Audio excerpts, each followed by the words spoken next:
Alright, well, welcome to another video here on edible and medicinal plants.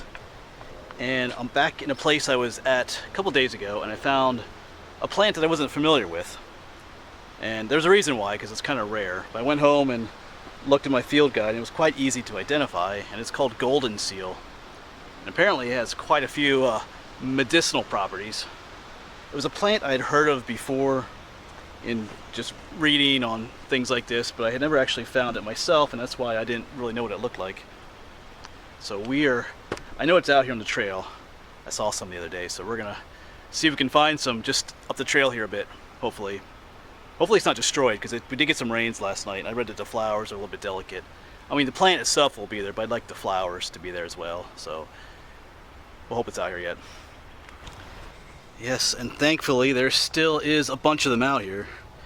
This is all Goldenseal right here. When I encountered these, like I said, a couple of days ago, I wasn't sure what they were, because they are a very rare plant due to over-harvesting. But right here they are. And here are the flowers. Kind of delicate things.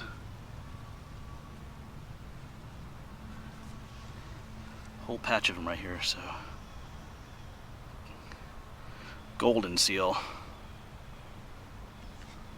Even when I was here last time, I think I only saw one of the plants. A lot more have come up since then, so that's pretty cool. Alright, let's take a look at them again. Yeah, now that I can identify them, I can just look at the leaves too. Like here's one without the flower. I think that might have been the one I saw last time. Yeah, here's one right here. Looks like it's been nibbled on by a deer or something. And then right up here is that large patch of them. So it's cool to see so many growing out here, considering how rare the plant can be, because they're protected in this area.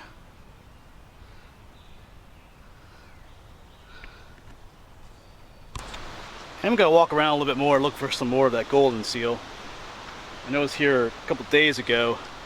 I don't remember seeing any more, but on a side note, which I think I might mention, it is a rare plant because it's overpicked. Its medicinal qualities are well known and sought after, whether or not they're all true or not.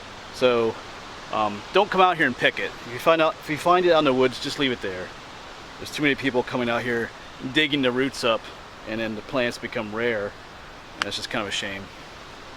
So don't dig up wildflowers. Alright, so once again we were talking about Goldenseal in this video. I found a nice little quiet spot to sit and talk. And of course here's its scientific name, Hydrastis canadensis. Of course the canadensis just means of Canada, or it was found in Canada when they first discovered it. Hydrastis. That was an interesting word. Hydrastis in Latin means kalium with a K. And kalium is the Latin word for potassium. If you're familiar with the periodic elements of table in chemistry, the scientific symbol for potassium is a K, and that comes from kalium. So I didn't know that. That was kind of interesting. Goldenseal does contain potassium in it. I couldn't find any other reference to why it would be called that in reference to the potassium. So Goldenseal has a ton of medicinal qualities to it, some of which are going to be more accurate than others. It's one of those plants whose reputation just continues to grow and grow and grow medicinally. It has a lot of folklore surrounded by it and stuff like that. But it does have a ton of medicinal qualities. But at the same time, it can also be a very toxic plant if you misuse it. So it's one of those plants that if you decide to use it medicinally, you do need to do a lot of research on it. As I throw this disclaimer in for all my videos, if you're going to use Goldenseal, do your own research and make sure you're using it properly, because like I said, it's one of those plants that can do some good things, but if you use it in the wrong proportions, you could actually do some damage to yourself as well. So make sure you're careful if you do decide to use it. And also be careful in using it. It is a rare plant, like I said. It does get over-harvested, so you might want to consider alternate treatments. A lot of people that are preparing it in for medicinal purposes, are harvesting it from the wild, and it, like I said, it gets over harvested. So I don't know. Personally, I wouldn't use it, just because it's getting rarer and rarer. Before we get to the medicinal stuff, though, it does have one other use, and that's as a coloring agent. If you remember the plant bloodroot, which I talked about, which the roots were kind of like tubers, and they kind of the plant juice that when you cut it was like a red blood color, and it was used for red coloring. This Goldenseal is similar. The roots give off a yellow color, yellow or orangish color when you cut into them, and so sometimes instead of called Goldenseal, sometimes it's called yellow root or orange root. I remember reading it before where it was called yellow root, and I was watching a video where people were harvesting, wild medicinal plants. They referred to it as a yellow root, but you could use it as a coloring too, for if you're using natural dyes instead of synthetic ones. But I'm also going to show you here one more picture of the Goldenseal that I took last time I was here, a much more up close look at the flower. They are kind of pretty, so I'll show that to you first, and then we'll get into the medicinal qualities. So like I stated earlier, its medicinal qualities are vast. I got like a whole list of stuff here. Let me just read some of these for you. A list of things, ulcers, especially mouth ulcers, cancer, help boost your immune system, digestive issues, cardiovascular problems, nervous problems, disorders, colds, upper respiratory issues, bladder infections, and skin problems like eczema. So many different uses, not just a sampling of things. So it's one of those, like it's one of those plants where the list just goes on and on and on for medicinal purposes. You could probably write a whole book just on Goldenseal. But remember, as I said earlier, it has those medicinal benefits, but if misused, it can actually be very toxic. So although it can help with cardiovascular issues, too much can actually cause a rapid heartbeat, which is not good.